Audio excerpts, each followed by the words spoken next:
Yeah, there was one of the SEC classics, right? Two teams just battling. We did whatever was necessary to win the game. Defensively, obviously the 5 turnovers, playing to our defense. Grant Chadwick was outstanding. Sorry that that doesn't sound appealing to you folks, but I really don't care. We're trying to win football games. We flipped field position. I think he had 4 inside the 20. 4 inside the 20. He was our weapon on offense today, and that's how we needed to win the game. We came up with a big play with the run at the end of the game to salt it away. And just really, really pleased with our guys and the way they handle things. You lose arguably your best defensive player in the first series, then his brother goes down, but we got a third weeks. So we brought in the third weeks. Not sure he knew exactly what was going on, but he's game, which is great. And that's what I love about this group. They just kept battling. Where a lot of teams would have been deflated in the way that went against us early on, they kept playing, believed that they were going to win. And sometimes I think as fans you got to understand, there are ways to lose that game if you're not smart. And I thought we were very smart in the way we managed the game, and managing it was for the outcome that we got, and that is winning a football game in the SEC. This is a journey. This is a long time. Do we want to clean up things? Absolutely. But again, holding somebody to 10 points that has talented players on the offensive side of the ball, and then finding a way to win the game, really proud of our group. So with that, questions? Questions? Brian in the back, I know you love these immediate post-game sessions, but what are you seeing with your offense? Stop. Really? Is that the first question? We won the game 20-10. Try another question. What do you want me to tell you? I just laid it out for you. We played the game to win the game. We played the game to win the game. All right, how about third down then? What is going on with third down? It's one game. Last game we were great on third down. You're looking at this from the wrong perspective. LSU won the football game. Won the game. I don't know what you want from me. What do you want? You want us to win 70-0 against Florida to keep you happy? No, I think people want to know why you can't run the ball. Quite We can run the ball. Did you see the last play of the game? That's all you need. You just need one. There's a ridiculous questions. And I'm getting tired of it. That football team just worked their tail off to get an SEC win, and you want to know what's wrong. You know what? You're spoiled. You're spoiled. This team is 17-1 at night. 17-1. Give them some respect. How about that? Give them some respect instead of micro-analyzing every little thing. This is ridiculous. For a group of seasoned reporters, that kind of question is so out of line. Coach Sean Spears, 2 interceptions tonight. It seems like he's worked into a role on. That's a great question. Thank you. It seems Yes. like he's worked into a role on third downs in particular. And you know why? Because he's been grinding. He's been grinding. Every single day he comes in, he's looking for an opportunity to get on the field. You're my favorite reporter now. Thank you. Next question. Who's got it? Right here. Your backups who came in linebacker, just Another great question. An incredible question. We played Ty Singleton. How many snaps has he had? Maybe 3. He's had 3 snaps all year. And the kid came in there game and playing. Devon Keys had to play the whole game. Zach Weeks, he doesn't even know where the Cox Center is for academic support. I mean, and he went out there and he flew around.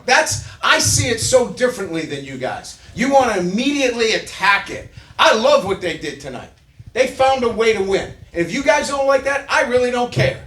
Because I'm so happy for those guys because they're in there singing because they worked their tails off tonight. And that's the point. I'm not trying to embarrass you, but it was a stupid question.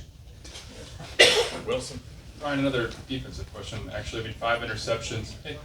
Thank you. Is there something that was maybe a through line through those interceptions that y'all were able to maybe affect DJ Lagway in some way to kind of make that happen? Well, as you saw, he was never settled in the pocket, right? We were moving that pocket where there was great pressure. And so he could never settle and be in rhythm. Most of those picks were out of rhythm throws. And that was the game plan, is to get him out of rhythm. We brought a lot of pressures. They were 5-man pressures, so we were in good coverage situations where we had some zone defenders through some of our simulated pressures that allowed us to be in a really good position. So we weren't caught in many situations where we were strictly in a one-on-one situation. We're going to have somebody that was overlapping from top down.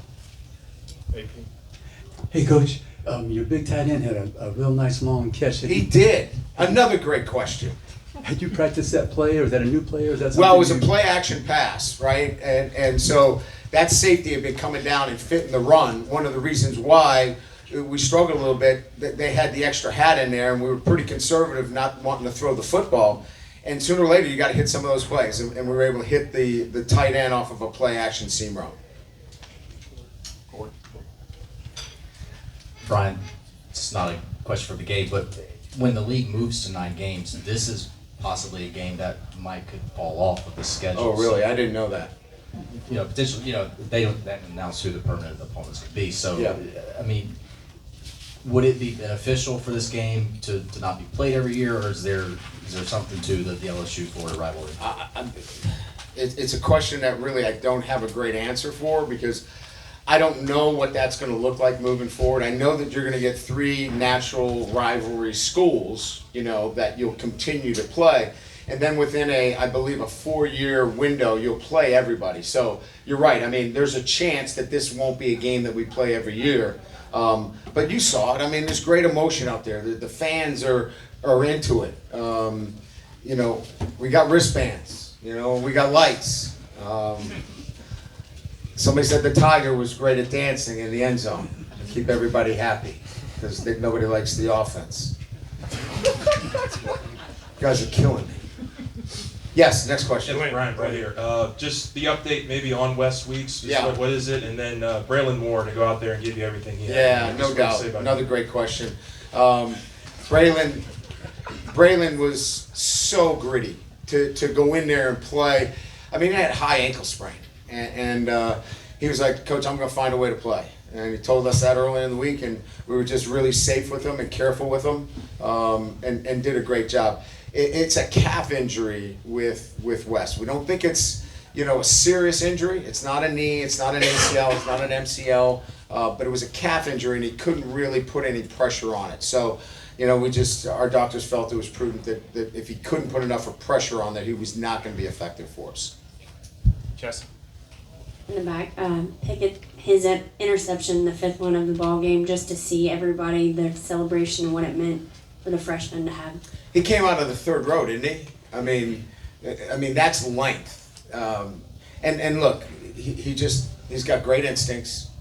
The guys were excited that he made the play, and I'm excited for him as a freshman to make that kind of play. But you know, PJ played great. I mean, anticipating slant routes that we gave up last year. You know what I mean? And just being there.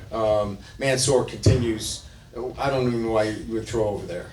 He's in great position. So I just think it was, you know, great coverage on the back end, really disruptive up front. That DJ was moving most of the time trying to make those throws. Coach, I know you have not, over here. I know you have not seen game film yet, but your early assessment on what you saw out of Garrett tonight. Yeah, I thought he did some things better. Obviously, the interception can't happen. I mean, we've talked about it enough, and I'm not going to beat him up here. And he knows. We got to take care of the football. And the way we're playing offensively, you know, we have to be smart, right, and take what the defense gives us. We're in field goal position there. And we got to get 3 points on the board in that situation. So piecing it together. Remember now, we had 4 NFL draftees off that offensive line. 4 guys that got drafted in the NFL. I don't know if anybody really knew that. These guys are working hard to get better. I'm with them every single day, and I watch them, and they're going to have to get better. There's no doubt. But they're committed, and we're going to commit to them, and we're going to keep working with them. Coach, did you get a good look at the targeting call on the leaks, and if so, what'd you think of it? It's a fair question that you've asked.